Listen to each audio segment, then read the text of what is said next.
Okay, and welcome to another episode of Broke, Gifted, and Black. I am your co-host, Nana. I'm Nikki, and we have the same hair today. We do! We did not plan that.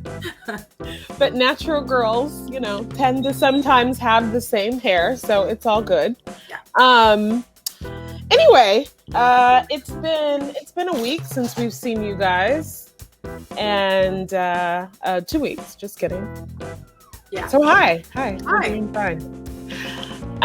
Let's just hop right into BGB news because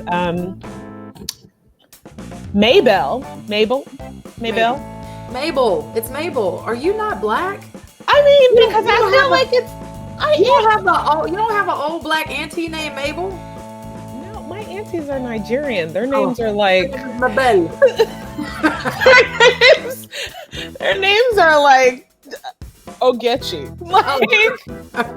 Not Mabel. Okay. Not Mabel. But I feel like I've heard Mabel. But anyway, Mabel. Okay. Tyler Perry is bringing a prequel to Madea to Showtime.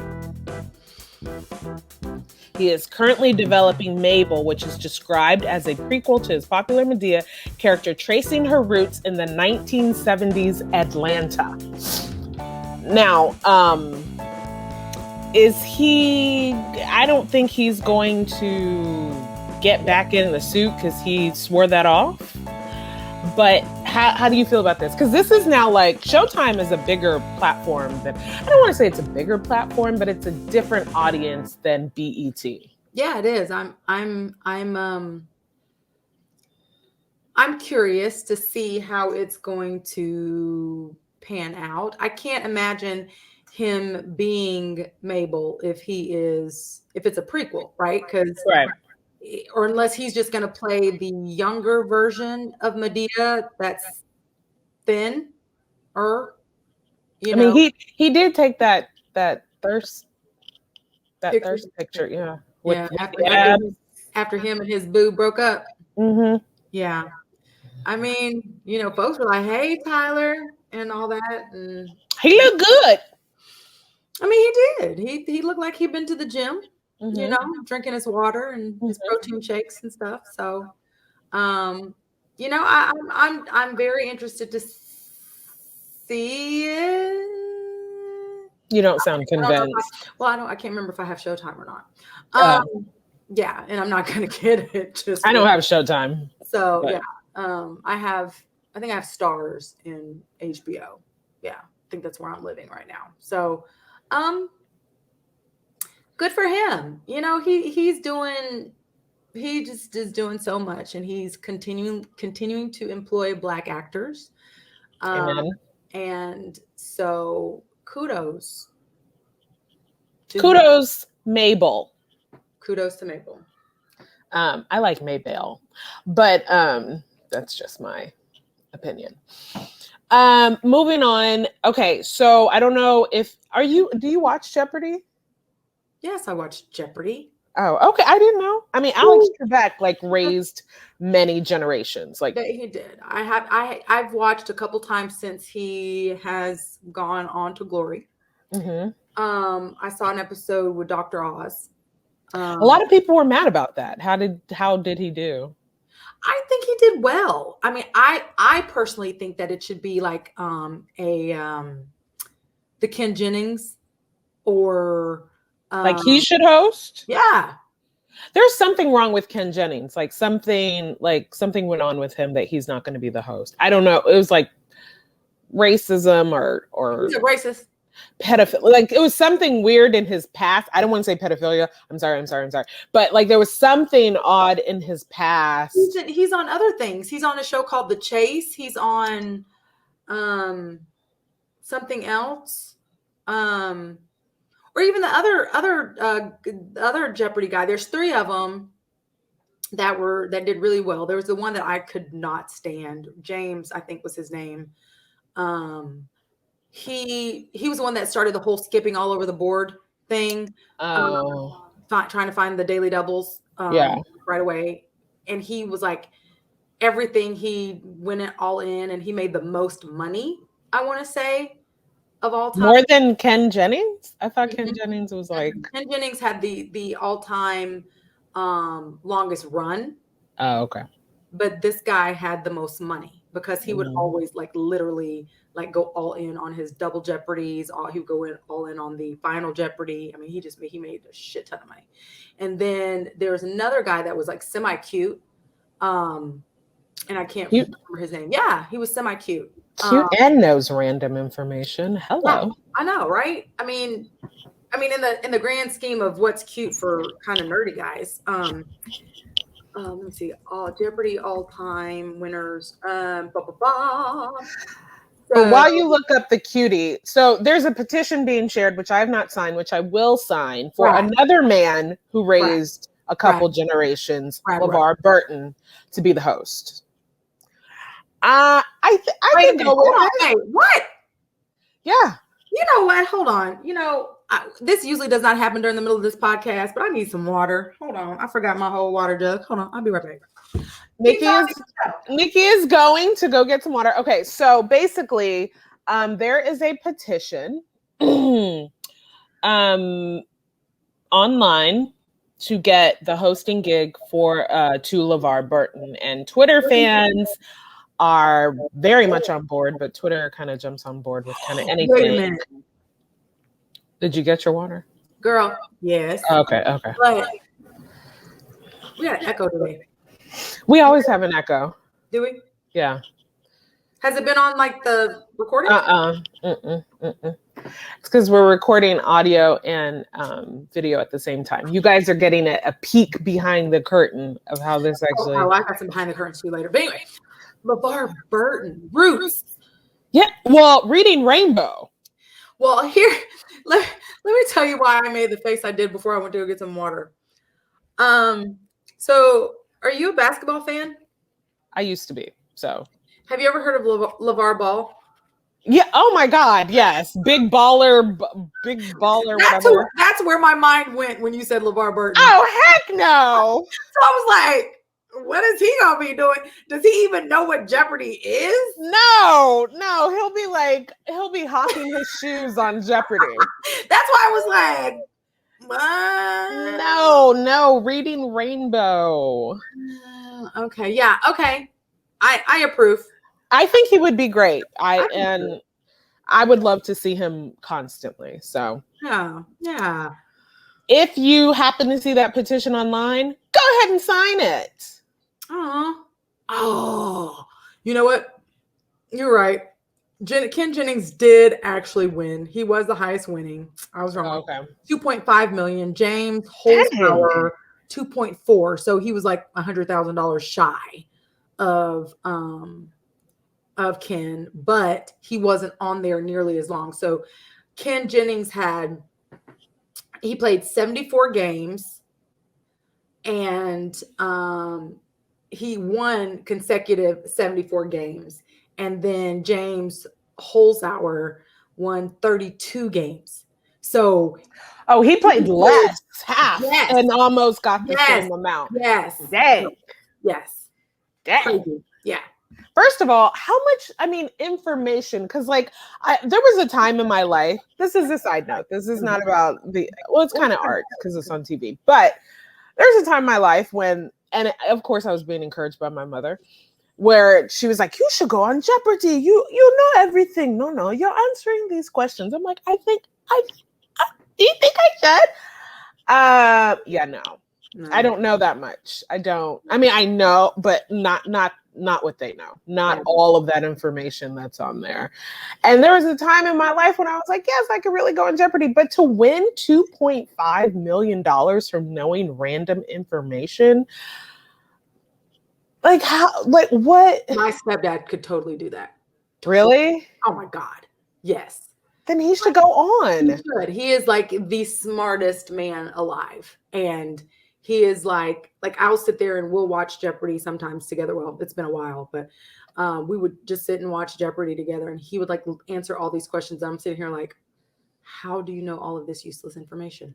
How? Yes. Yeah. Yes. Yeah. At least make knowing useless information work for you. Make it work. Yeah. Indeed. Speaking of useless information, I don't know how to transition into Kanye West? Yes. Where we're going? I was trying to make a good transition, but I mean, I like it. I think that works. Thank you. Are you surprised by this? That Kanye he reportedly, Netflix bought a multi-part documentary for $30 million. And the project has said to be in development for 20 years. So I'm confusion because Kanye made a big deal about being on Keeping Up with the Kardashians and like, I don't want to be recorded and all this other stuff. And according to this, he has been documenting every aspect of his life with the intent of bringing it to his fans in the ultimate documentary. I mean, you're surprised by that. Why? Because I thought that he was opposed. He's freaking, are you kidding me? He's a drama king, married or not married very much to the drama queen. But I mean, he's an attention whore. I mean, I think the whole antics of, I don't want my life filmed or whatever. I think that was all just part of the show. I mean, I think it's a show. It's all a show, sure. You know, and but 20 years, I mean, like 20 years, sir. Yeah. Through the fire. This was back when yes, when Kanye was Kanye. Like I remember when Kanye wouldn't have left anybody for a white girl, because that's what his song said. Yes. And he thought that George W. Bush did not care about Black people. Right. And now Kanye does not care about Black people. But I mean, I just remember like real Kanye. I wonder if his 30th birthday, I remember I lived in New York and he had his 30th birthday at the Louis Vuitton store on Fifth Avenue. And I was like, I want to go. But like, that's the Kanye I have in my mind. And so I'm like wondering if this is, of course, is going to be in his documentary because that covers that span of time. But I was just like, I don't know. That's very meticulous. That's very, very odd. Calculated? Very calculated. Yeah, he's an absolute narcissist. Yeah, he is. I mean, although I don't have a problem with Kim Kardashian.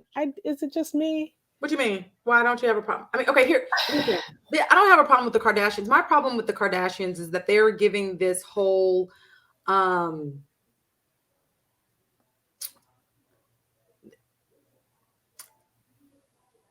unrealistic view of what a woman should look like. Yes, I do agree with that. This whole weird thing with Khloe is kind of dumb. I mean, you saw it was on the Shade Room or something where she had this whole diatribe about, you know, I'm the ugly one. My daddy ain't the same daddy. And I work for this body. You work to look like a carpenter ant. That is, but like, I feel like that is the shape that is in right now. This like really, I mean, it's in for certain people, but this really tiny waist and that is not normal. It's not. What that is surgery. I don't care what anybody says. You cannot tell me that you did that by eating right and exercising. Your body does not do that. It doesn't do that unless, I mean, you literally had one of those, and I have them. I ain't even gonna lie. I got one of those waist trainers. I have one. I went from a medium to a small. I'm in a small now. Thank you. I'm on the first little rung thingy, but dang it, I'm making it happen. However, I don't believe that what she is working with right now is real. But you can't sit there and say it is and lie to people and say it's real when it's not. Okay, here's the thing. Two things. It's real because she bought it? No. It's fake. I mean, come on. You look at old pictures of her, you're like, honey, you've had lots of work done. You look like a Muppet. But first of all, one of the funniest comments that I saw is like, Khloe, people are dying. Like, first of all, They kind of are. Girl, we are in the midst of a panini, and we just got rid of Trump. There was an insurrection. Like, there's all kinds of stuff going on. And you talk about your body? Yeah. You look fine. I saw that picture. You look fine. Did somebody delete it, or what's the picture? I didn't see it. There's a picture of her. So this all started because there was a picture apparently taken at a family gathering that wasn't her usual photoshopped pictures. It was a normal picture of her. It wasn't touched up. Okay. And so they literally went to normal people or gossip sites or other people's Instagrams, sending them messages. Their lawyer sent them messages. Take this picture down. There are people who actually got their account suspended because they posted that picture. And if you look at the picture, the girl looks fine, but she is free. It's Khloe. She's freaking out because there is an untouched photograph of her in bad lighting at a bad angle that doesn't make her look. And I'm just like, girl, come on. Like, I really want to see it. I'm gonna send you the picture. I mean, like, they've tried to do a very good job of trying to scrub the picture off of the internet. Mm-hmm. And people are still like, come at me, bro. So I don't know. I don't know if it's still there, because like one girl posted it and then she was like, I feel like Kris Jenner is about to come after me. Lord have mercy. But it's seriously not a bad photo at all. And it's so funny because now I can't even find it. Lord have mercy. I mean, the devil works hard, but somebody has got to. Okay, here it is. I'm a let me screenshot it and send it to you real quick. It's really nothing. Well, and here's the thing too. Like, I find this like terribly terrible. Because, you know, I mean, I know people change, people grow, all of that kind of stuff, yada, yada, yada. But like, okay, so here is a photo, and I don't know how the hell we got on. I don't know how we got on this either, because we still have to talk about that Verzuz. That was that 4-hour Verzuz. Okay, so up on our screen right now is a picture of Khloe Kardashian. Then and now. And here's the thing. Wait, did you put it up on the? I don't see it. You don't see it? Mm-mm. You're not, or you must not be looking. Are you on StreamYard or are you on Squadcast? Oh, my bad. Okay. I'm on the wrong one. Right. Oh, God. Okay. Oh, God. Ah. So I hate you for this. You cannot tell me that is just simply weight loss. No. And makeup. And her whole face is different. And, you know, I can understand the pressure of, you know, wanting to be pretty when your sister is pretty and your other sister became pretty. Oh, Lord. Like, the only one to me that's like genuinely like real pretty, like that's pretty because she was born that way, or the two of them, is Kourtney and Kendall. I thought Kim was born. I thought Kim was always pretty. Kim is pretty, but Kim has done a lot of work. But when they post, when they post those pictures of them as young, like when they were young, Kim is always the cutest one to me. To me. You think she's cuter than Kourtney? Yes, I do think she's cuter than Kourtney. Ow, Kourtney hasn't had hardly any work at all. I feel like she's gotten good work. That's what I feel like. She's gotten some good work done. Not like, and how are we still, the Kardashians are broke, gifted, and black. Okay, but I don't know. Listen, well, because I sent you the picture. They try to be black. So here, okay, here is, come on, add. Here is Kim prior to, like, that's a wreck. That's a wreck. I mean, but when you look at pictures when they were little, or when she posts younger pictures of herself before she started to do I don't know what and spray herself with orange paint. But this baby, hold on, this baby though. Ready? You ready? God. Okay, go ahead. You ready? Okay. Go ahead. Ah, this baby. if that ain't the best transformation ever in the history, look at them lips versus that line. She ain't got no top lip. Anyway, why are we talking about these doggone Kardashians? Well, because we got from Kanye. Kanye is like forever, of course, going to be linked to them. Yeah. But him being a billionaire now, and this Netflix deal, which I'm interested to watch this documentary, and I'm very interested in how he tracks his own mental health, because in this documentary will also be the death of his mother. Mm-hmm. And we will also see, I feel like after the death of his mom, he just kind of was different. Oh yeah. I mean, I've heard that happen very often, that a lot of times people just can't take it, and you know, they just lose their senses, and it is what it is. And so you just downloaded. Ew. Did you are you looking at the picture? Yeah. But I don't think she looks bad. She doesn't look bad, but she looks bumpy. And I think that's the surgery. Huh? I think that's the surgery. Well, but that's normal. Like that's normal. Like you're a almost 40-something-year-old woman. You're gonna be bumpy. You're not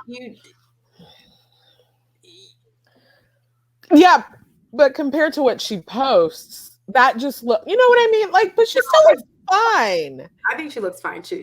I mean, looks fine, Khloe. Honey, people are dying. Well, and you can look at her belly button too and tell that belly button's not real. That's a made-up belly button. Yeah, of course. It's been tucked and squeezed and slashed. And squazzed. It's been squazzed. She posed for the picture. She did, or I think maybe someone just took it. But you know, sometimes you post for pictures in your family and you don't expect it to end up on social media. There's some pictures I have that please don't post, family. I know some of my family listens to this. Don't post that shit. I'm gonna come after you. Okay. To the main event. How many hours did you watch? I was on for at least 2. Jesus. I was in and out. Because here's the thing. One thing that really bugged me, and I know why they let him host, is Steve Harvey. I just did not need all of this. Why? Why did they let him host? I opened it and he was still talking. And I was like, when are y'all gonna get to the music? And then I closed it out, and then I think I fell asleep and didn't. It's his commentary. Like, I was just like, dude, can we just get to the music, please? And he had outfit changes. I was like, is this your show? All of them did. Go ahead and Ron Isley over here with the glow up, looking like daddy. No, I'm like, okay, he got him a Kardashian makeover. Because I haven't seen Ron Isley since when he was making coming out the closet. With what's his face? Yeah. And that was not the same man. Not at all.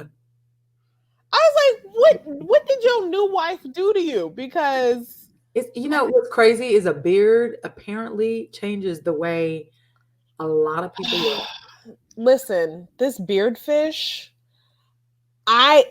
before dating a man, you need to ask to see pictures of him without that beard. Because that beard changes lives. Like everything. Like if women could grow beards, I feel like it would help. Well, hey, we got hair. We got hair. We got eyelashes. We got makeup. We do. But that beard, we have Spanx. True. But so that beard, they just getting in on the game. Men are just coming in on the game. They're like, okay, how can we do a sneak attack? And now it's the beard. The beard is the sneak attack because Like, look at and you might not like him, James Harden.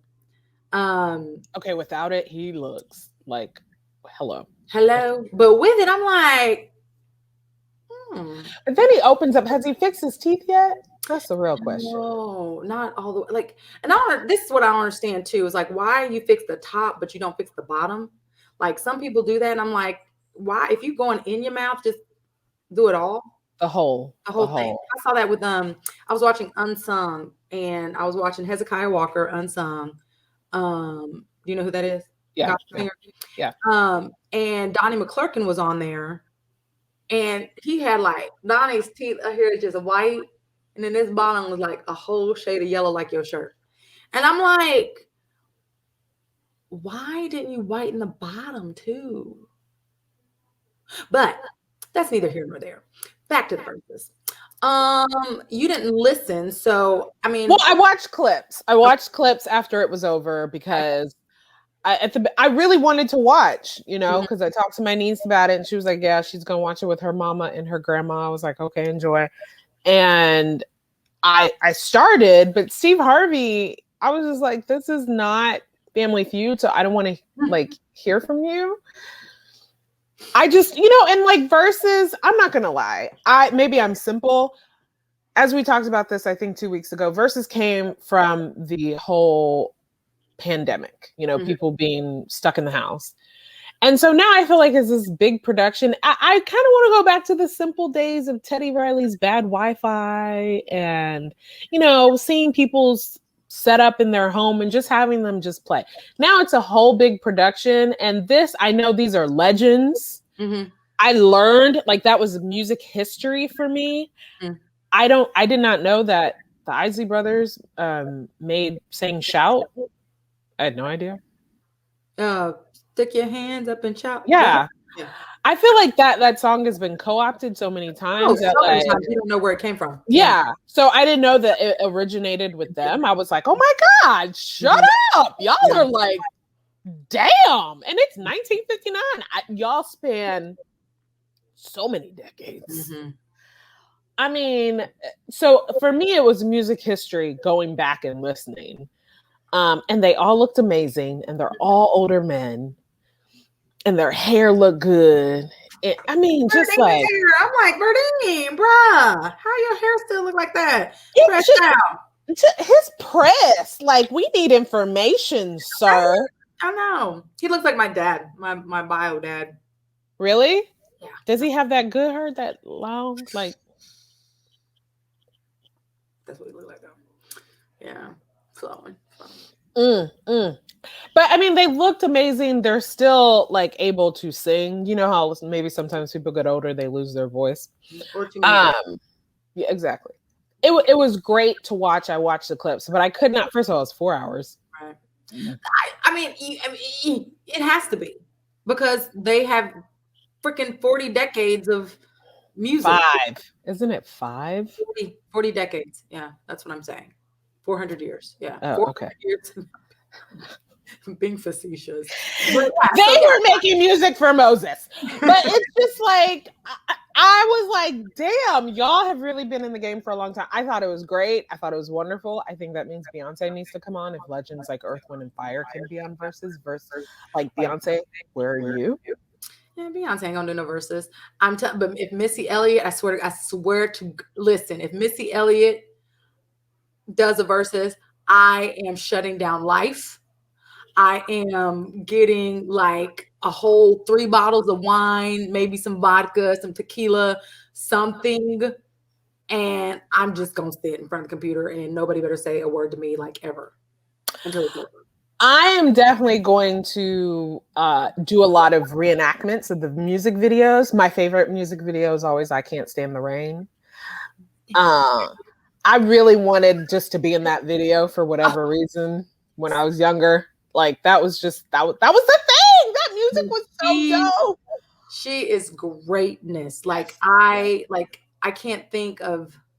I don't like the ladies today. I'm sorry, Meg Thee Stallion, Cardi B, whatever, Lil Kim. No, Missy was the shit. Yeah, she was, and she still is. She is. Yeah. Not even was. She is. No, because she's still making music, and I just need her to come out with more. Like I said, that's like I like her and Lizzo. Like Lizzo, when I have Lizzo on my Pandora, I'm sure nobody listens to Pandora anymore. But anyway, I don't care. My sister-in-law does. I don't care if you don't, you be hater, whatever. Anyway, so I have my Lizzo station, and Lizzo typically brings in a lot of Missy stuff, and like Missy, she's just so freaking good. I just like will put her on replay, and I jams my ass off at the gym. I do. I'm like, Missy, girl, you are something special. Yeah. Something special, Missy Elliott. Missy Misdemeanor Elliott. Miss Misdemeanor Elliott, if you would like to come on Verzuz, even if you did like a D'Angelo and she just did it by herself. Oh, he went by himself? Yeah. It was just a sussus. It was just because I remember I turned it on and I was like, well, where's the other person? And I was just like, oh, it's just a D'Angelo concert. What did he I missed that one. What did he look like? He looked great. He looked really good. He looked like good D'Angelo? Not not like later D'Angelo who's been put through the ring. No. He looked really good. Oh, cool. So I really want to see that. I think that Swiss Beats and I forgot Timbaland, y'all need to make that happen. Cool. So, any particular part that you enjoyed? Any song? You were trying to sing a song last time that you didn't know the words. Did you learn the words? In September. No. Okay. No, listen. You know who else would be a good Verzuz? Stevie Wonder. And I don't know who. I saw that. I feel like I saw that. Really? I saw someone talk about Stevie Wonder on Verzuz. I don't know if that's like real or people were just like putting that out there. I would get my whole life with Stevie Wonder. That would be a good one too. Whole life. Overjoyed. I would just, oh my God. Isn't she lovely? I just called to say yes. That was my anniversary. That was my engagement song. That was what was playing in the sky. All the love. I don't know the words. Okay, never mind. Yeah, there's a ribbon in the sky for our love. But who would he go up against? Like who? I have no idea. But I see Kenneisha. Kenneisha's coming to the waiting room. Hi, Kenneisha. On Squadcast. Has she made into Squadcast yet? Let me see. No, not yet. She hadn't pinged in the Squadcast? Not yet. Okay. So I see her with her earbuds in over on. I'm gonna bring her in here in a second. But before we get to our guest, we just want to send prayers, deep, deep, deep prayers of life and healing to DMX, who is still on life support. And I saw somewhere that his family is about to make the decision to either take him off or I don't know. So just praying for him and his family. It's not looking good. Yeah. And did you see where Claudia Jordan, I think she actually like posted on the 6th of April, like, rest in peace, DMX. And then I saw that she apologized, but I didn't know what she apologized for. Yeah. It's like, quit killing people. Yeah. Let's hear from the family, Claudia. Like anybody, like even like regular folks, like you see people on social media that's like, oh man, I can't believe it. Oh, my boy gone, blah, blah, blah. And like, no, the family hadn't even said anything, and they're over here sending rips and stuff. Yeah, let the family rip a person. You know what I mean? Wait, just wait. Yeah. And also read the articles that you post, because y'all be posting about how, like, you know, somebody died, and it's like they died 5 years ago. How you gonna re-kill somebody? all the time. It's like, did you not see that this article was in 2012? Because sometimes it catches me off guard, and I'll be like, oh, wait. Yeah, who been dead? But you know who I thought had been dead that I realized just died was Little Richard. I think we said that on the show. I thought he was dead too. Yes, I did. And then I saw, and they put him on the, it was on an in memoriam. I think it was, I want to say it was either the SAG Awards or it was something just here recently. And me and Carlton looked at each other again and was like, I thought he'd been dead. Wait, was it for 2020? He died recently. 2020 or 2020? Okay, 2020. Okay. Yeah, he did. And it's like, I thought he'd been dead a long time. But anyway, like Michael Jackson did. But Michael Jackson's been dead almost 12 years. Yeah. I remember that though. Yeah, but that's what I'm saying. I thought Little Richard was like somewhere right behind that, but he lived a long time. But anyway, I think our guest did she come on to Squadcast? Not yet. But I am sending you the bio. Huh? I sent you. You're gonna bring her in? Go ahead. Bring her on to and that she is. Hi, Kenneisha. Can you also get on the audio invite that I sent you? Because we do both at the same time. Oh, see, we over here we go because we see the way the funds work around here. We don't know what we're doing. So Squadcast is expensive. Oh yeah, when it comes to video.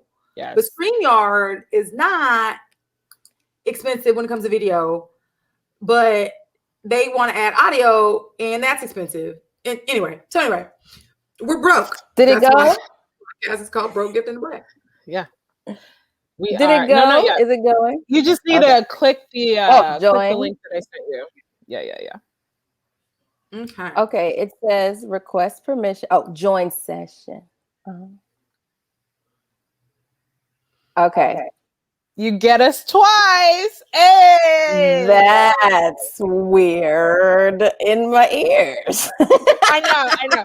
But it sounds completely fine on the regular audio. I promise you. And just mute it on one. You can mute it on one. That way you don't hear double time? Yeah. Okay. There we go. Yeah. I hear the echo though. You still hear it? I hear the echo of me, I think, in one of y'all's. But if you mute the mic, won't she not be able to be recorded? No, I didn't say mute the mic. I said just turn the volume down on one of the browsers. Got it. Oh, okay, but don't mute the mic, please. No, she muted her mic on Squadcast. That's what I'm saying. Her audio is not picked up. Oh, okay. There you go. Okay. It's just it's surround sound. That's what we're gonna call it. It's surround sound. It's a whole experience. You're like, is she behind me? Is she in front of me? Is she beside me? We all around. It's the ambiance. Go ahead. Well, I was gonna ask because Miss Kenneisha, I have like two different bios here for Kenneisha. I see one that came that's in my chat, and then one that's on the. Which one am I supposed to read? Which one? The chat. But then it's cut off. All it says that's cut off. Why? I don't know. It does cut off. Technology be like, just go ahead and go to your email. Y'all are once again getting another peek behind. I'm gonna cut this. I can do that. I can edit this piece up. Kenneisha said the bio. So I went looking for a bio, and there's an older bio. It is on her agency's website. Okay. So she sent an updated bio. So do you see where it cut out on me? And then. Oh yeah. Okay. And so if you just give me the rest of it in the chat, that'll work.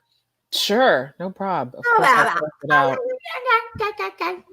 course, I cut it off. But hi, Kenneisha, how are you doing? Thanks for joining the podcast. Hey, I love your head wrap. I know. Thank you. It's wash day. Girl, who you telling? I finally upgraded because I think I came on here the first time we recorded with a bonnet. You did. Looking like Derek Jackson. Oh God, no. We gonna leave that woman alone. We gonna leave her alone. I had a little bit of hair out, so it looked like I was doing something. Okay. But I upgraded, if they want to sponsor the podcast, to Grace Elite. Maybe I should know the name.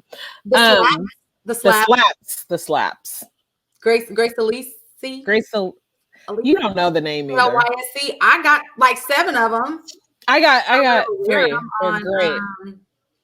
Podcast. They're great. So can you paste? I'm trying to figure out where the heck it. Oh, there we go. Lady Aurelia. There we go. Okay. I'm getting this. I didn't know that it would cut it off. Kind of just so many characters. I got that. It's going to be in pieces. It's going to be in pieces. There's still more. More. Oh my goodness. What's that? Oh, she's so special. She's so fancy. We got Kenneisha Thompson in the house. She's so fancy. Fancy. All right. I think that's it. No, there's some. It's just the state. That's it. Where's the state? North Carolina. Okay. All right. All right. So we want to welcome to the show our friend Kenneisha Thompson. Yay! Welcome, Kenneisha. Hello. I have known Kenneisha now for 145 years. Long time. And we've been in this business together for 146. Have you two worked together? Like in not on a set. Yes. No. Yes. What? Mike's movie. We did. But we have never worked together. We were in that same movie. Not the Golden Voices. A Heart That Forgives. Heart That Forgives together. However, we were never in the same scene. We have never been. Because I took a picture. We was all there. Oh, but I mean, we walked into the church together. Yeah. We ain't never said 2 words to one another. Yeah. Yeah. So did y'all at least look at each other in the scene? Because we didn't have nothing to do. Our stories were not. Yeah. Oh, okay. So in the spiritual Christian reconciliation, Tyler Perry walk into the church and get forgiveness scenes. Gotcha. We all walked into the church to get forgiveness and to be forgiven and to forgive other people. Gotcha. So that's where we crossed paths, but we have never been in the same. But we took a picture. We did take a picture together in the church house. So Kenneisha actually made her acting debut as a radio personality in 2003. Since then, she has expanded beyond radio and appears in over 30 film, television, and theater productions. She's also voiced numerous anime and video game characters. During her 18-year acting career, Kenneisha has worked with Irma P. Hall, William H. Macy, Charles Malik Whitfield, Rooney Mara, Brittany Snow, and Academy Award winner Casey Affleck, to name a few. Gaming fans will recognize her as the voice of Lady Aurelia Hammerlock in the Borderlands series.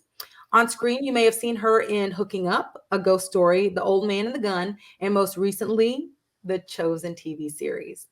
In 2015, Kenneisha was honored with BroadwayWorld.com's Best Supporting Actress for her award for her role as Dusty May in the regional theater production of Ma Rainey's Black Bottom. Hey, go ahead then, Dusty. Despite her busy acting career, Kenneisha has a real passion for arts and education. She is a member of Actors Equity Association and has cut off this piece of her bio. Thank you, Nana. A native of Arlington TV. A native of Arlington TV. No, Arlington, Texas.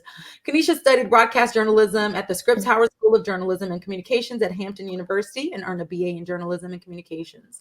She currently resides in Dallas, Texas, where she got a boyfriend. I love him. Kenneisha is not working. She loves relaxing with her lovely, yes, that's her lovely Justin. Hi, Justin. And enjoying live theater and TED Talks. Kenneisha is represented by the Mary Collins Agency in Dallas, the Chantel Lindsay Talent Agency in Los Angeles, and managed by Carolina Talent in North Carolina. Girl, look at that bio. Look at that bio. She's so impressive. Welcome to the podcast. Thanks for having me, ladies. Y'all are fun. Of course. And that one line that I missed, I'm sorry. It was in the email. I just want to point out, Nikki could easily go to the email that she is also a part of that chain and could have gotten this bio. But she's a member. No. The bio that's in the email is talking about Long John Silver. She don't want to talk about Long John Silver's. I know, but about Long John Silver's or iMart Express, which she does. She's also on Dragon Ball Z, Xenoverse, the prequel of Borderlands and Battleborn, and then she was in 2 Trains Running.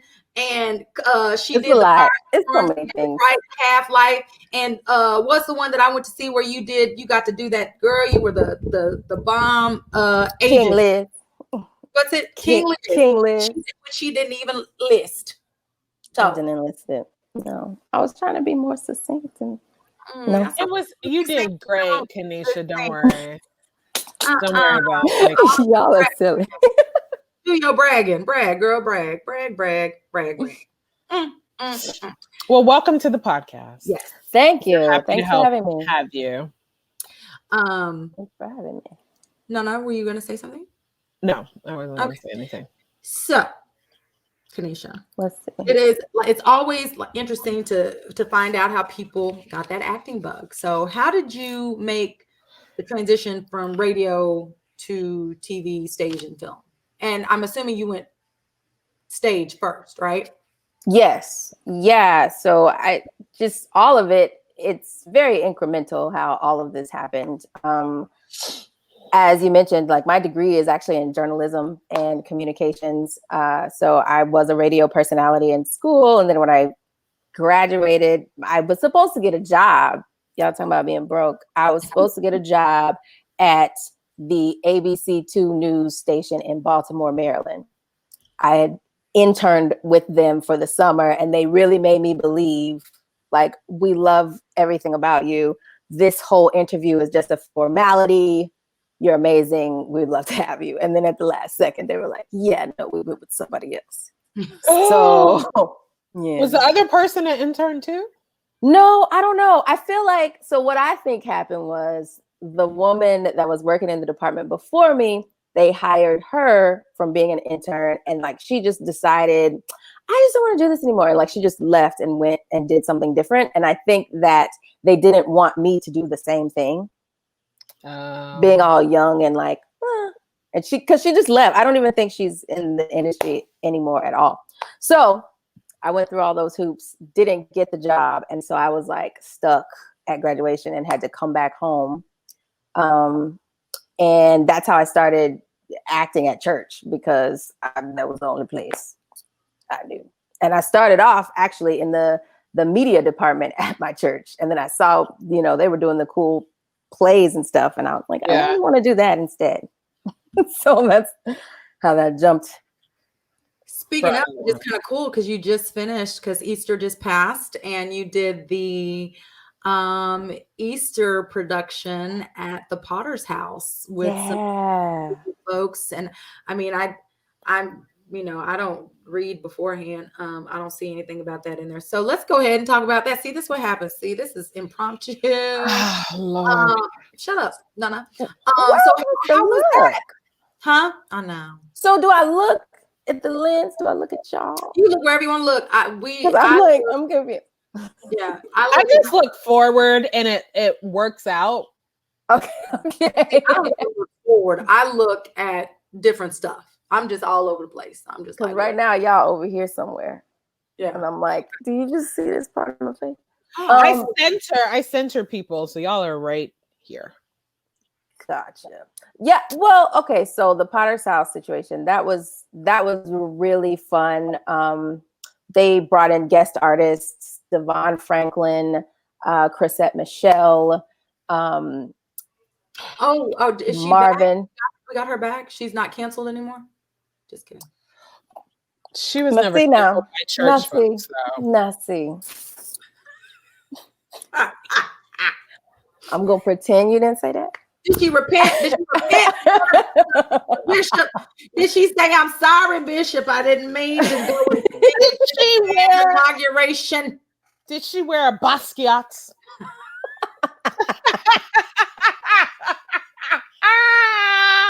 Sorry. We are messy. Y'all are all kinds of messy. Chrisette was actually really great. She was very sweet. She didn't have no business singing at that man's inauguration. Huh? Anyway.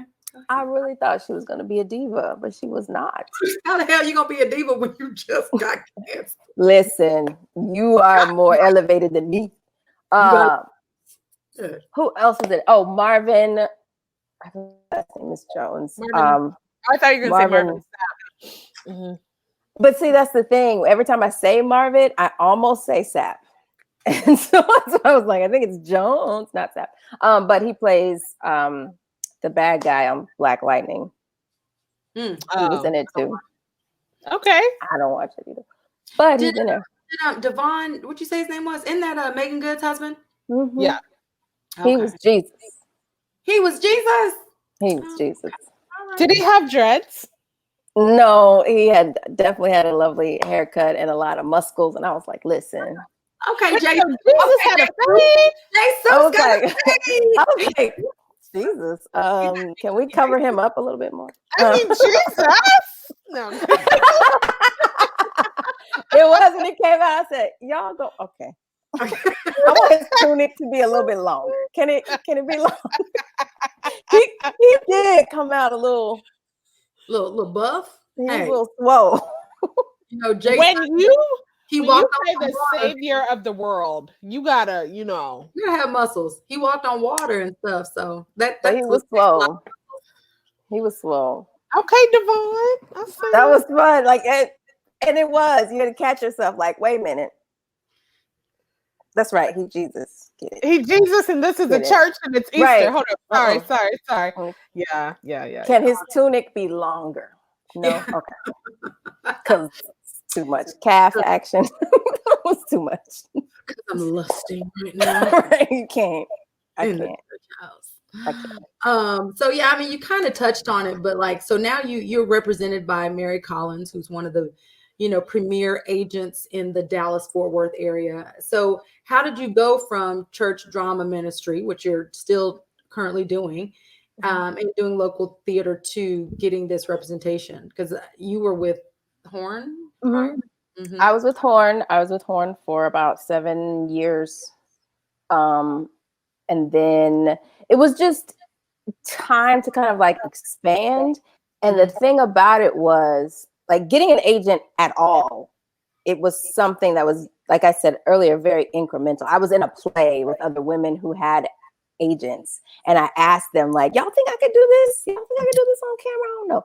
And they were like, sure, yeah, submit. And, Suzanne Horn was the first one that got back to me, and I auditioned for her, and it was great. And so then it was about learning how to do it on camera.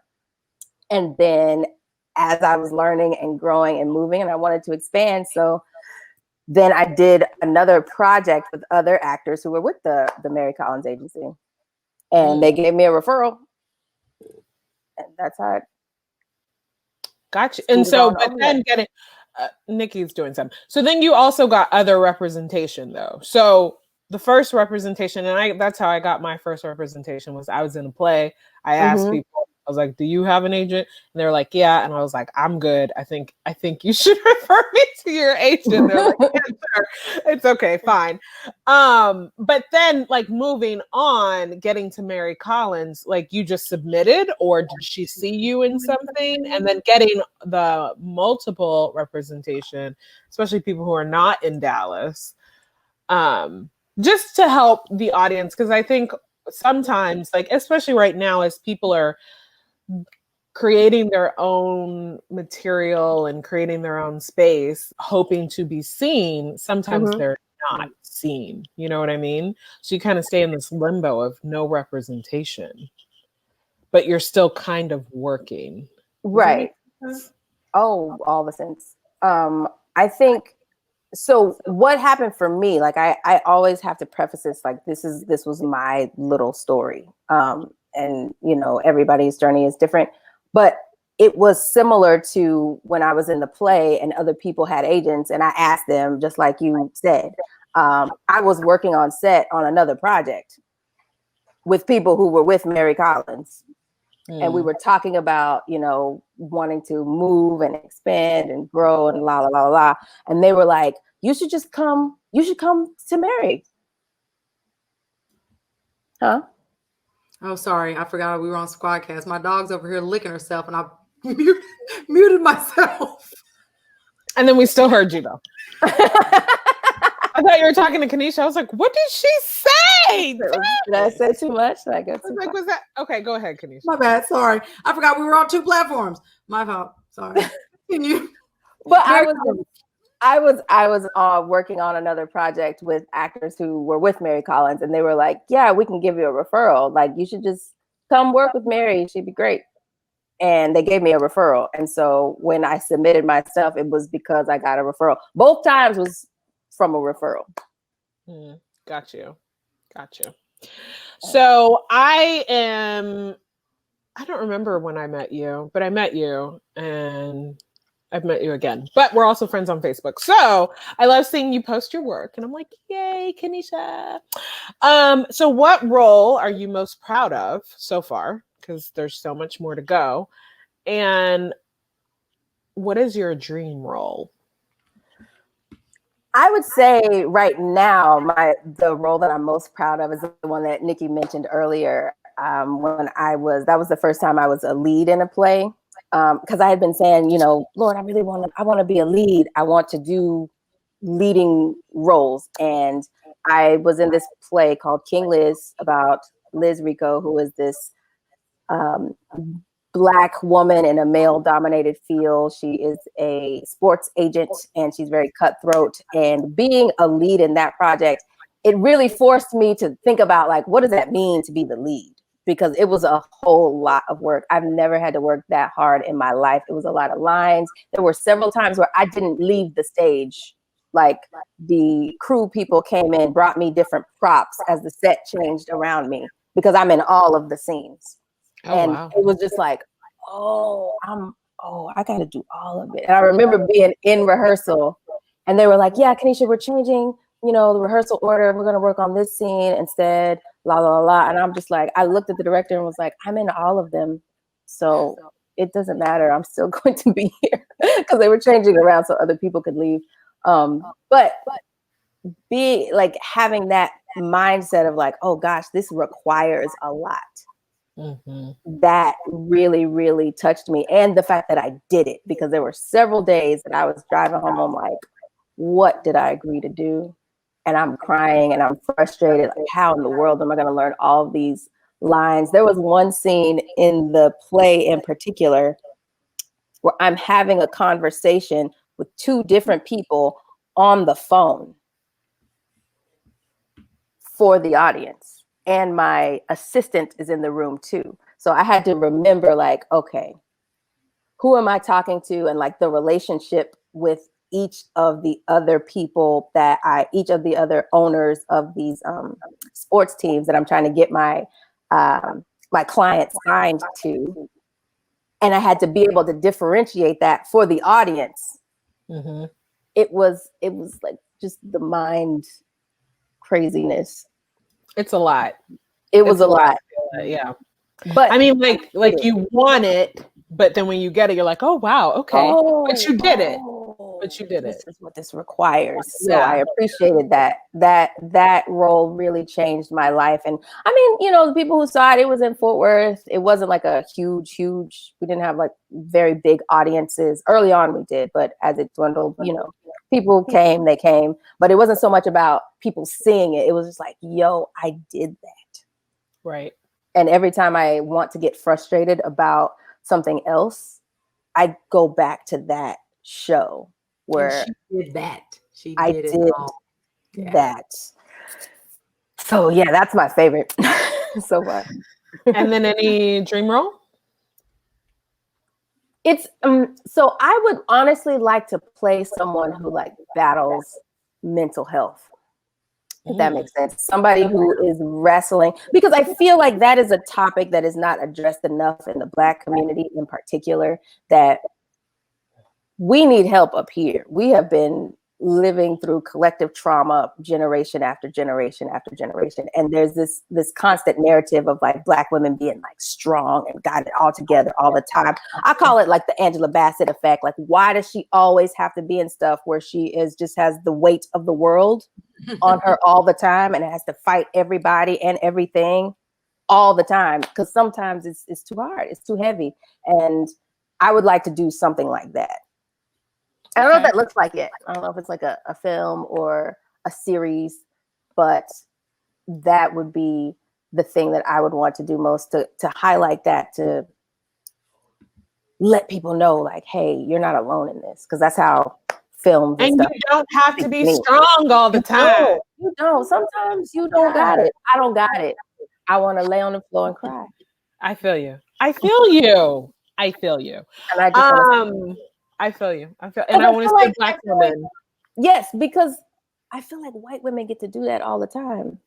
How many shows and films do we see where white women get to have like a mental breakdown and someone come rescue them? Yeah. But we don't get that. Yeah. Because if as soon as we do have the breakdown, it's like, well, I got to pull it together because my kids or my mama needs me or my sister needs me or everybody needs me. Somebody needs me. Lord, can I need somebody? I feel you. I like that for you. It's going to happen. So in preparing for a role like that, how do you prepare for an audition and what is your process? And what mistake you see a lot that actors make, or maybe you made that you don't do anymore? I like it worded that way better. The mistake that I make, like the first thing that would get me is looking at the lines. And I'm thinking, oh my gosh, there's so many words. How am I going to learn all of these lines? And as I've moved through this, I have learned to really focus on the relationship. And the first thing I think about is, who am I and what do I want from the person I'm talking to? What do I need from them? How do I feel about them?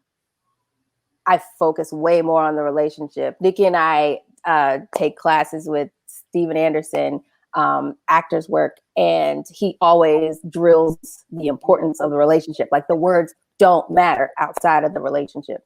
So once I learned to focus on that first, like then the words come.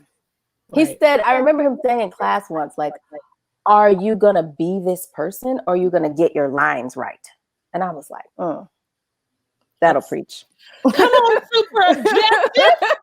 Come on, super objective. All right, I like that. That's great advice. Okay, changed my life. So, what's the mistake you see that, or what's the mistake that was the mistake you made? That's the mistake. Yeah. Because you look at the script and you're like, what? This is 5 pages. Oh my gosh, it's so many lines.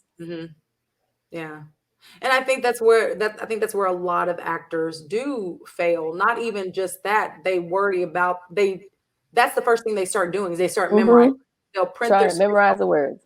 And then it's like, okay, all right, here I am. I'm memorizing. It's like, when I have people come in and tape, it's the same thing. I'm like, so you know the lines, but you're not showing me at all how you feel about this person, or you're making no decisions about what you want from this person, what they're trying to get from you, but you know your lines, So that's perfect advice. I told one of my students, like, okay, you get a sticker. You learned all of your words. Good perfectly job. And in order, and like not missing one word. You said all of them. You got the, and you got a, and you got of in there too. Yeah. I'm proud of you. Really? No. I don't believe anything that you just said. But you got all of your words right. You got all your words right. So before your career took off, what were you doing financially to stay afloat? And, once your career did begin to just, you started becoming working out, do you have a plan B? Is there something that you're like, all right, if this don't work, this is what I'm going to do? So before I was doing all of this, I was working full time at the Renaissance Hotel in downtown Dallas. It's the big, if y'all are listening in this area, it looks like a big lipstick at the front desk. And I was kind of like I just wanted a job so I could start paying back my loans, Hello. Pay my rent. Forgive the loans. Okay, go ahead. So that's where I was, and just trying to figure it out. And this was always something that I liked doing on the side. And I never really thought it could become like a full-time career type deal.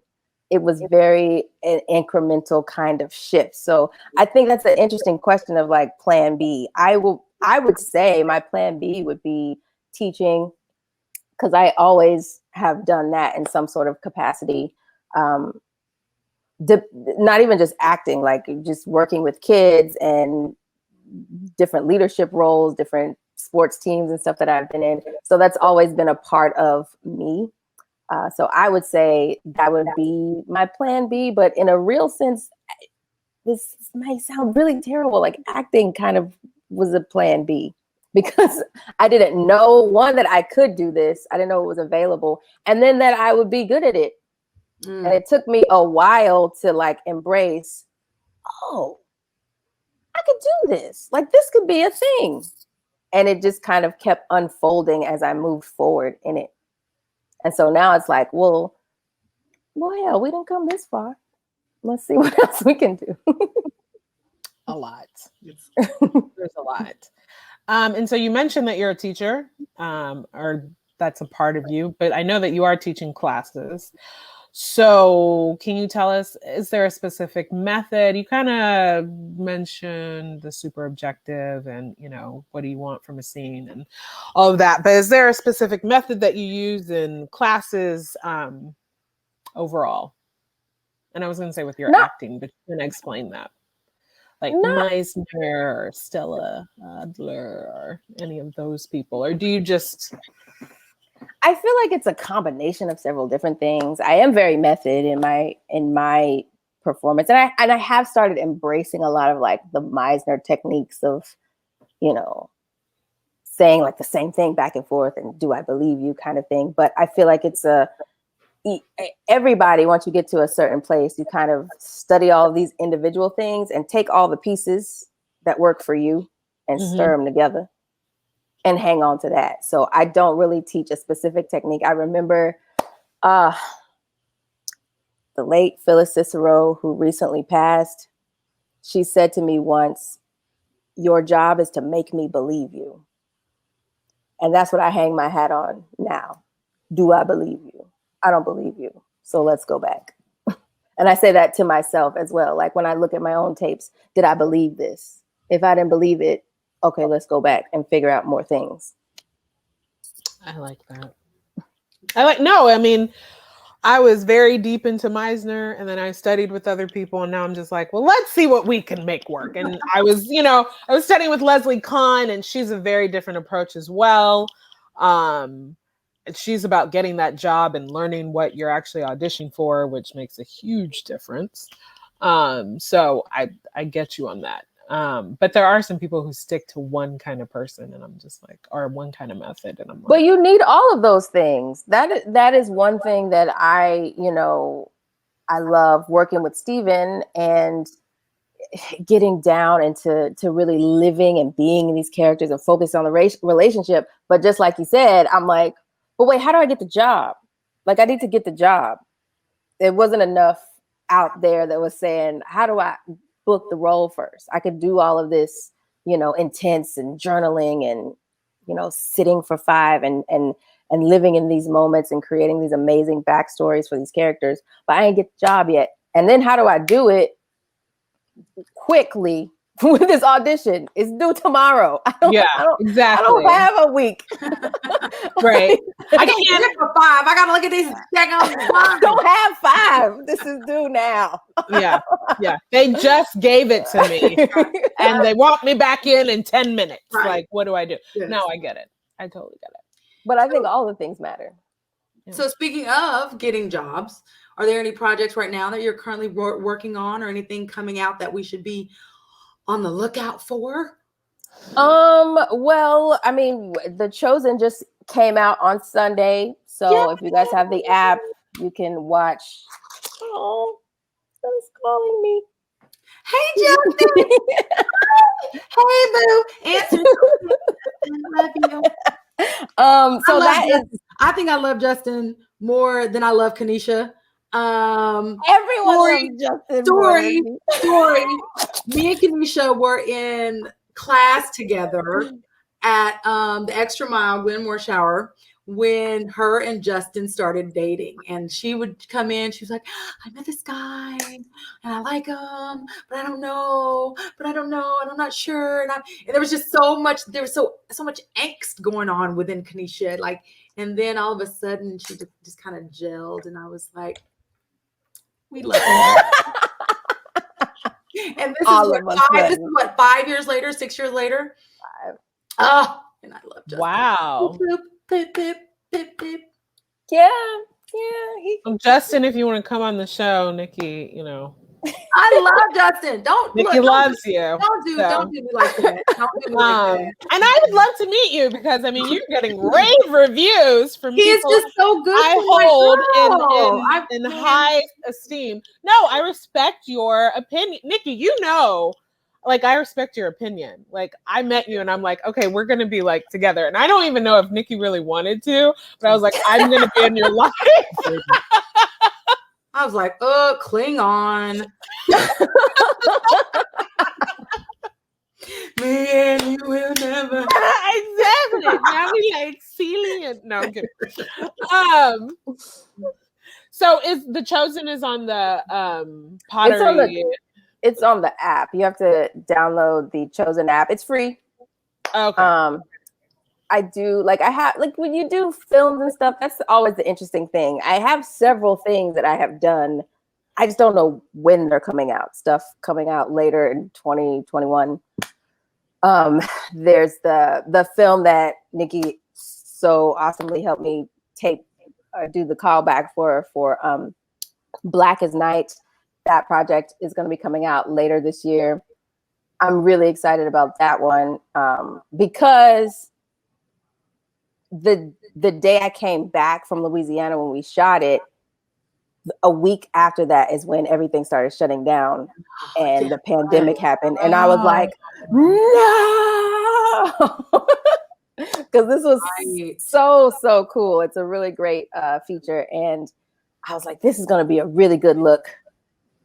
And I thought for the longest, they're not even going to finish it. It's not going to happen. And then later in the pandemic, they called and asked me to do some ADR. And I was like, oh, so it's happening.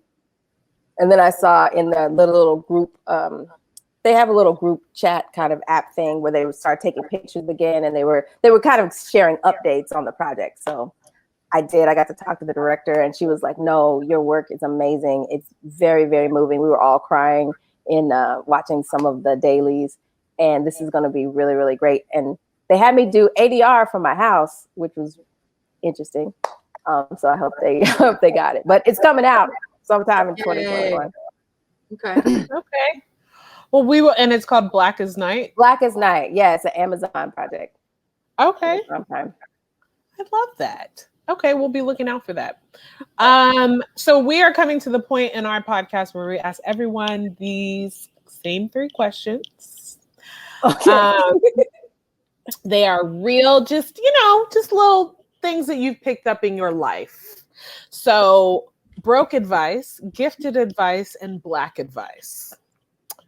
We've had interesting advice, like Black advice, stay Black. I don't know how you could not stay Black, but that was advice, and it was very good advice. But in all of your experience for artists who are maybe trying to figure this out? Gosh, okay. Broke advice. I would say do what you can with what you got until you can do what you want.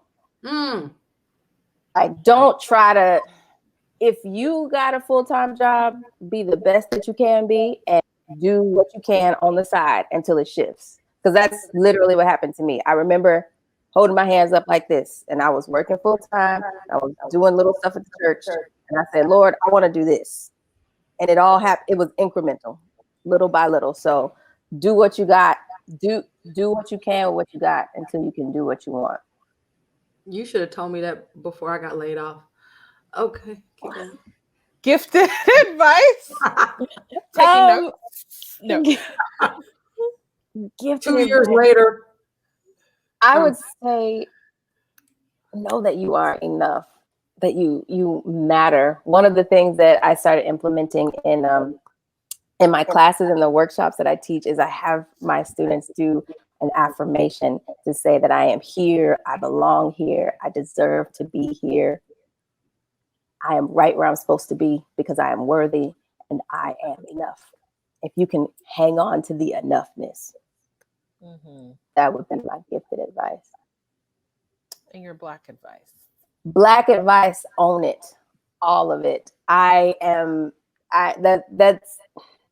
That's not so bad. I was about to say that's one thing I appreciate about myself. Like, that sounds terrible, but that is one thing I've been very intentional about, like wearing my hair natural, all of those little things. Own every single piece of your Blackness and don't feel like you have to like shy away from that or change it or adjust. The people will find you, especially right now. They're looking for us, especially us in particular. Black women, we are on the come up. It is our turn to shine. Finally, because Lord, it's been a while. It's been a minute. It's been a minute. Well, how can we follow you, support you, your social media, website? All of my stuff is just my first and last name, except Twitter, because as y'all can see, it's a lot of letters. But I'm just at Kenneisha Thompson on Facebook, on Instagram, on Twitter. It's Kenneisha T. And that's Kenneisha with two N's. Yeah, two N's. Yeah. It's Kenneisha. Here's the way to remember it: it's Kenneth. And then you take off the TH and put Isha, ISHA. Is that how your parents came up with your name? Okay. My daddy's name is Kenneth. Okay. Because, we Black. Of course. we got to do stuff like that. It's like, my name is Jane. My husband's name is Earl. Our child is Gerald. General. Jenny Earl. Yeah. Well, we will put all of that information in the show notes. Kenneisha, thank you so much for joining us. Thank you for putting up with our mess. Funny. Shout out to Kenneisha, who also came on here last minute because we had a cancellation, and I was just like, well, I've been wanting her on the podcast, so hopefully she'll say yes because I know she's busy and she's working, and she said yes. Yay!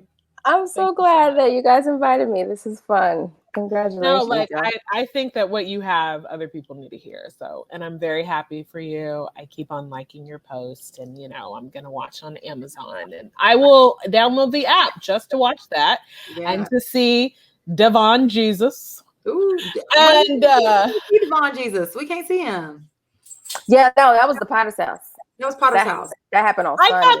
I thought that the Chosen is not the Potter's house. No. Oh, why do I think the Chosen is a different show? I don't know. Okay, well, I'll still watch it. Jesus is fine on the Chosen, so don't get your hopes up. What did you say? I don't think Jesus is as fine on the Chosen, so don't get your hopes up. I mean, it's kind of messed up to watch. Right, you don't want to be like, ooh, Jesus. Look, the white people done tried to make Jesus fine. Well, who is that blonde-headed Fabio-looking Jesus? Not the white guy. That's true. They did make him cut. I'm sure he was not that. cut like in real life. No, but it's helpful because you're supposed to be focused on what he's saying. Jonathan is like a regular dude. He gotta look regular. Yeah, Jesus came. Divine, I was like, his tunic is, I'm telling y'all, he walked out and his hands were like this. You know when your arms don't touch the side? Oh, Lord. Yeah, and he and he had the little rap. It's booming. Like I see, so I didn't have any scenes with him. Oh. So I was sad about that. But I did get to talk to him afterwards. I just noticed when I watched the playback and they had the little rap thing on him, and it was like they had him kept looking through it like this. See, they made Jesus sexy. I was like, why did y'all do that? That's arousing. That's not. You're not supposed to be arousing. I'm sinning watching this. And it was just like, it was in slow-mo too. And the little piece was like right over one eye. Was it waving? Was it like kind of moving in the wind? And he would be like, See? That's not okay. That's not okay, Bishop. Right here, I'm lusting. That is not after somebody else's husband. Who's playing Jesus? Yes. Okay. And I'm telling y'all, his tunic, it came to the knee, maybe. Like y'all on his calf. He had good calf muscles. That's why I was like, can we give him a long tunic? Yeah. Can we get a wrap around the middle? Jesus been doing calf raises. Exactly. It was a lot of that. It's not right. It's not right. It's not right. And Chrisette Michelle, who did Chrisette Michelle play? Was she Mary Magdalene? Like, yes. You know, she was. That makes sense. Okay. Thank you so much, Kenneisha. Thank you. She had a song. She had several songs to sing. Oh, that makes sense. Did she sing about Trump? Okay, just kidding. Thank you so much, Kenneisha, for having me. Thank you for being on the show. Have a wonderful evening. So y'all just gonna let me be the messy one by myself. Okay, I see how y'all gonna do it. Okay. I mean, I already talked about her Basquiat. Like, I don't need to say anything else. I'm done. Okay. Thank you. Thank y'all so much. Thank you. Have a good night. You. Thank you. Later. Bye. Bye.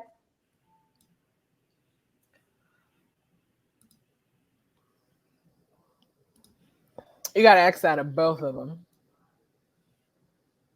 Let me stop.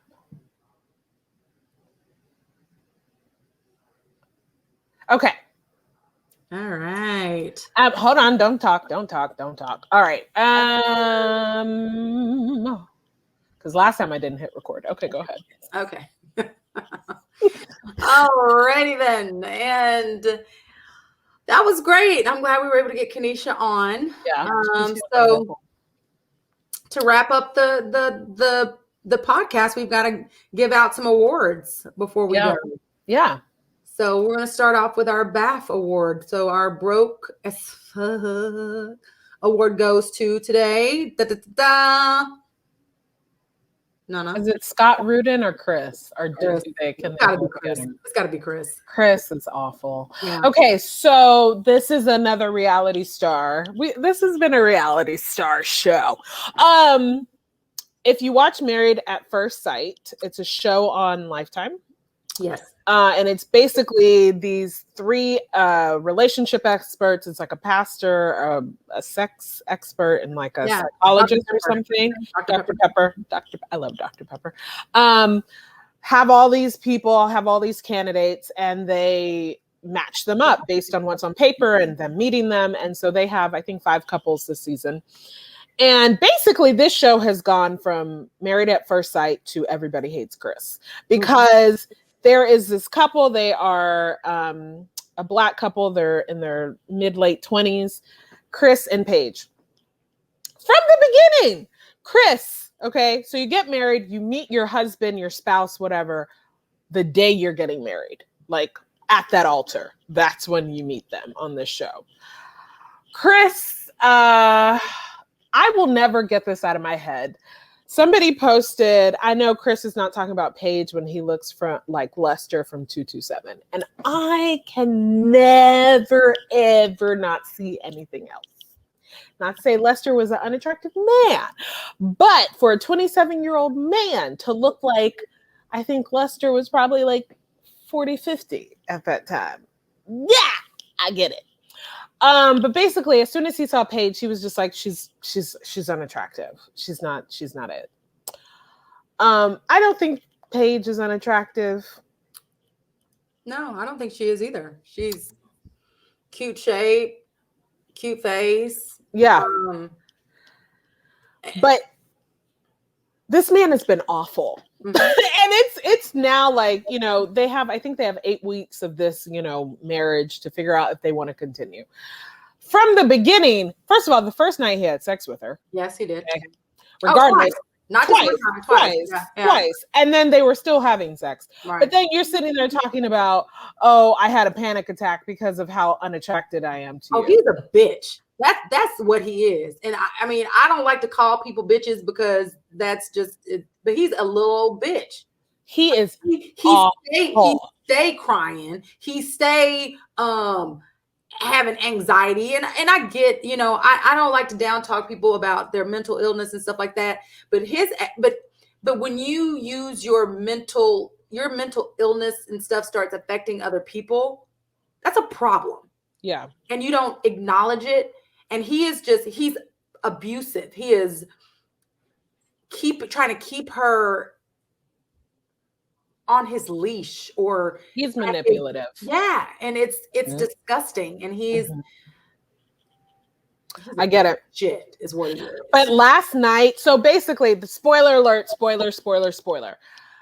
So they basically, he came to a point where he was like, I have an ex, she's pregnant, I want to get back with her. And he basically was like, I don't want to do this, you know, marriage thing anymore. I don't want it.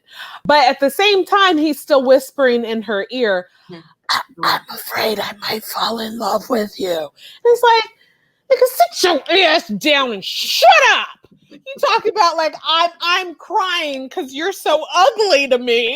And then in the next moment, you're like, I'm afraid I might love you, or I'm spiritually attracted to you. And he's also one of those like Christian men who's like, God first, blah, blah, blah. And so is she. So she, I feel, is taking on all of this because she's like, well, I'm in a marriage and God wants me to do this and blah, blah. No, he doesn't. So basically he gets the broke AF because last night their marriage is over. They're not going to do this. Obviously they're not going past, but they were talking to the pros and he was like, I don't think I can't apologize to her for what I've done. And Pastor Cal was just like, oh God, are you? So was last night decision day? Was it decision day last night? No. Like they're not going to make it to decision day. They're done. Oh, okay. They're not making it. But he bought his baby mama a Mercedes, and her name is Mercedes. That's so nice. Yes. And you know, he's gonna have a kid with her, and Pastor Guy was like, but you don't have to end this marriage because you're going to have a baby with your ex.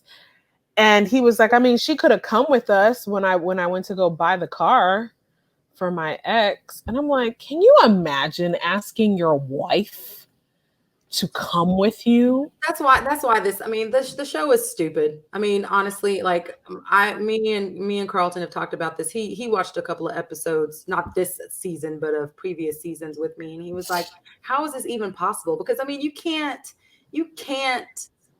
just meet somebody and feel like you are in a true marriage. You can't. And so I think this is the first couple who actually made that known, if that makes sense. I mean, other ones didn't make it. They gave it the good old college try or whatever. But like Chris was just like, even from jump, he was just like, I'm going to do me. And I'm not, and I make no apologies about it. But I do hope he falls into a manhole. But the thing is, like, I feel there are couples that have made it from this. There are couples that have kids that have been married for years. Yeah. But if you come into something like this, you have to have the right intentions. And Chris, first of all, was engaged earlier in the year. Yeah. And then he's been engaged before. So I feel like he gave he gave a fake persona. I feel like he wanted to be on TV. Probably. So you broke as fuck, Chris. And Paige, I'm so happy that you came out of that nonsense that you were in, because I literally was starting to not like you either. Because I was just like, oh girl, at this point you deserve what he gives you, because you're still. Ugh. Yeah, she's probably gonna find her a good boyfriend out of this. She does, and she's a cute girl. Like, do you, boo? Like, don't. Yeah. Anyway, moving on to better things. Yeah. Our gifted AF goes to Amanda Gorman. She is the young poet laureate who spoke at the inauguration of Joe Biden, who was just amazing. She's like 22, I think, 21, really young. She's honored to be the first ever poet on the cover of Vogue. And she was wearing Virgil Abloh, who, whatever.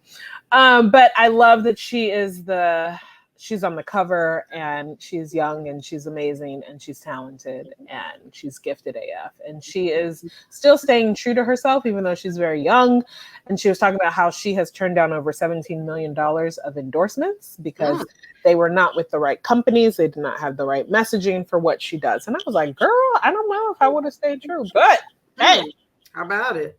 Especially at 21, I'm not sure I would have stayed true. At this age, yes. But at 21, I would have been like, oh, okay. You wanted to say what, when, where? Okay. For 17. Okay. Wow. So she gets the gifted AF. Yay. This is I think that's it. Yeah. Did you have something you want to say? Or do you want to say for next week? I was gonna go behind the curtain, but we're very far over time. Yeah. So I'm sure this trial, the Derek Chauvin, George Floyd trial, will still be going on in 2 weeks. So I will go behind the curtain on my thoughts with that. But until then, I think we are wrapped. We are. Thank you for listening. Support. Follow us. Broke Gifted and Black podcast at what is that called? Instagram and Facebook, and email us. Hey, like and shout out to Elijah Nelson, who edits all of these. Yay! Thank you so much. Thanks, we'll guys. see you back in 2 weeks. Yep. Bye-bye. Bye.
We'll be right back.